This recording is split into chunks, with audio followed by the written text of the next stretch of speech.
Hello everyone! Para ito sa mga hindi pa alam ko paano ko ginagawa yung aking chicken rice soup. So ito yung way, papakita ko sa inyo. Ayan, malinis na yung chicken.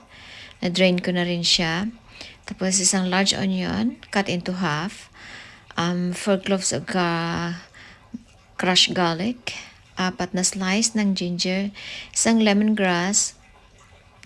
Tapos some spring onions. Ayan.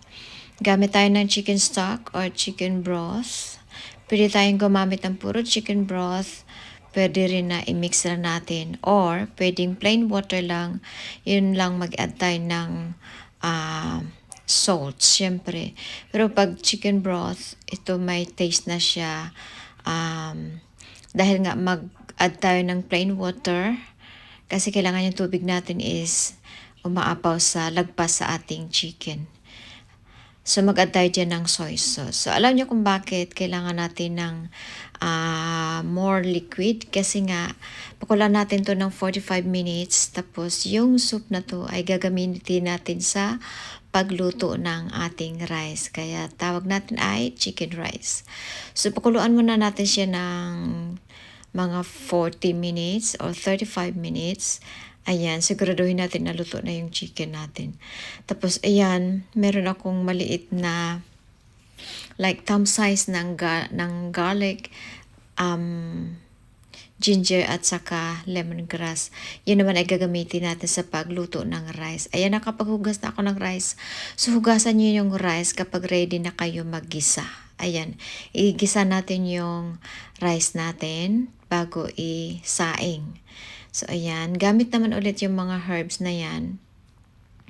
Garlic, onion, at garlic, lemongrass, at saka ginger. Yan lang ang gamit natin dyan sa walang onion ya. Please, sorry. Ayan. Tapos, igisa natin siya na konting light brown lang yung ating herbs o yung ating spices. Tapos, i-add na natin yung washed rice natin. Ayan. So, igisa natin siya or isaute ng magiging glossy lang yung ating rice. Ayan. So, hintay lang natin mag-glossy yung ating rice or nagsisisling sa dyan. Actually, ang gamit ko dyan is Japanese rice. Kaya, extra yummy yung rice natin. So, ito yung rice pa lang ulam na. Kumbaga, kasi nga lahat ng taste ng ating chicken ay nasa rice na. Dahil yung gamit natin dyan ay ang soup na chicken broth na ginamit natin sa pagpakulo ng chicken. So, ayan. Mas madali na itong sundan kasi ginawa ko siyang slow yung ating video. So, ayan. So, yung rice ko naman is 1:1. I mean, 1 cup of rice, 1 cup of stock yung gamit ko dyan.